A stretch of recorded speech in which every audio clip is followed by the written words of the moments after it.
Bonjour à toutes et à tous. Aujourd'hui, on plonge au cœur des grands débats qui ont secoué l'histoire de la littérature française. C'est un voyage fascinant, vraiment, à travers des siècles d'idées, de passions et de révolutions artistiques. On s'est tous déjà posé la question, non? Pourquoi dit-on d'une histoire qu'elle est romantique ou bien réaliste?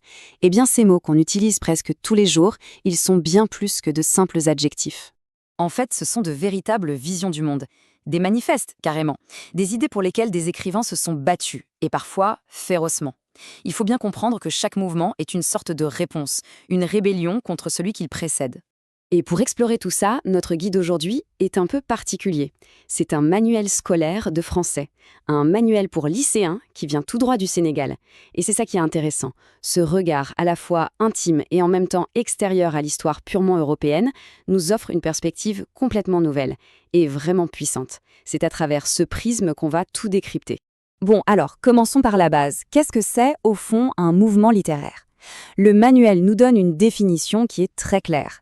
C'est un groupe d'intellectuels qui, à un moment donné de l'histoire, se rassemblent pour exprimer une vision nouvelle de la société. On voit bien que ce n'est pas juste une question de style, non, c'est une véritable prise de position. Et c'est ça le point de départ de toute notre analyse. Alors, c'est parti. La première grande bataille d'idées, le premier grand clash, il oppose trois géants, la raison, l'émotion et la réalité. Et là, on parle d'un véritable choc des titans qui va littéralement façonner des siècles de littérature. On commence au XVIIe siècle avec le triomphe absolu du classicisme. C'est un mouvement qui est presque obsédé par l'ordre, la raison, la perfection.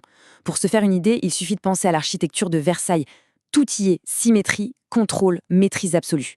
Eh bien, la littérature de l'époque devait suivre exactement les mêmes règles, des règles très strictes. Et Molière, lui, a résumé cet idéal de façon parfaite. Il disait « Le devoir de la comédie étant de corriger les hommes en les divertissant ».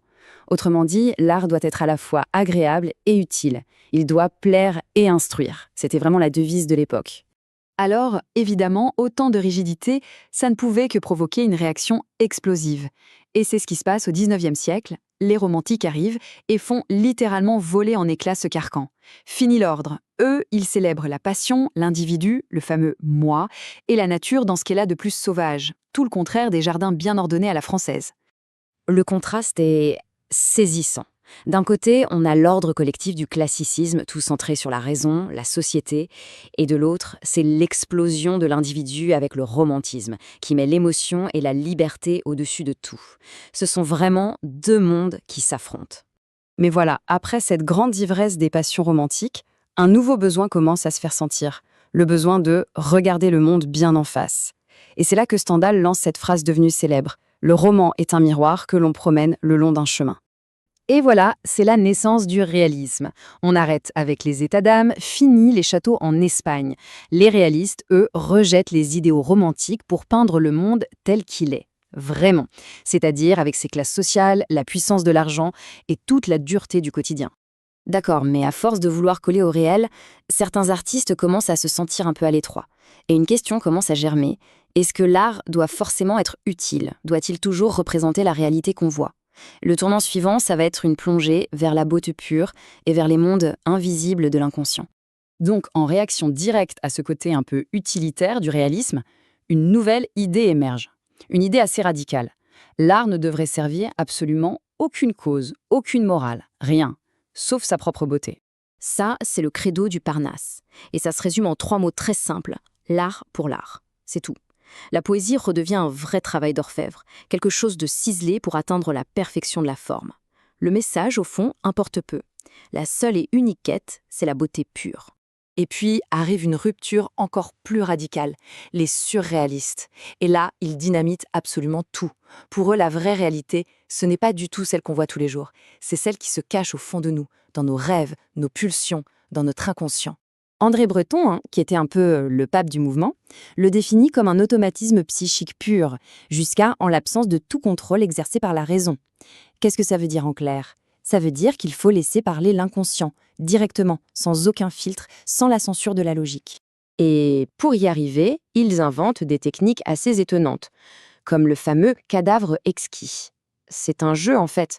On prend une feuille de papier, on la plie et chacun ajoute un mot ou un dessin sans voir ce que les autres ont fait avant Et à la fin, le résultat, c'est une création collective, souvent absurde, totalement inattendue, et qui vient tout droit de l'inconscient.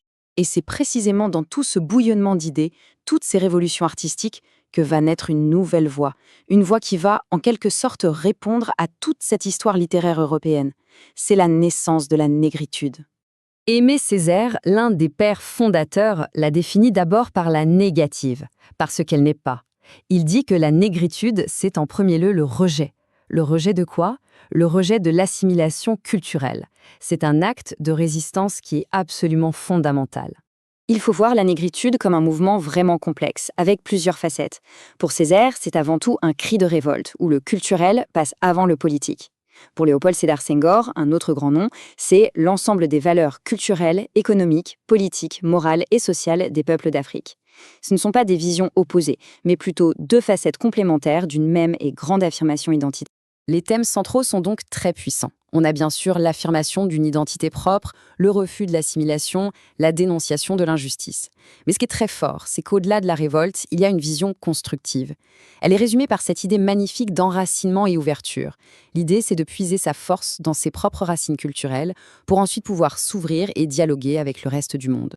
Donc, ce qu'il est crucial de retenir, c'est que la négritude, ce n'est pas juste un mouvement de plus qu'on ajoute sur la frise chronologique. Non. C'est une réponse directe, frontale, à tout le contexte de l'histoire littéraire européenne. C'est une affirmation d'identité face à un modèle qui a longtemps été dominant. Au final, quand on prend un peu de recul, tous ces mouvements littéraires, du classicisme jusqu'à la négritude, ils racontent au fond la même chose. Ce sont les histoires que les humains se racontent sur la meilleure façon de raconter des histoires. Chaque époque, en fait, cherche sa propre voie. On l'a vu, chaque mouvement est né en réaction au précédent. C'est un dialogue sans fin, fait de contestation et de création. Alors, la question qu'on peut se poser pour finir, elle est assez simple mais en même temps vertigineuse. C'est quoi le grand mouvement littéraire d'aujourd'hui?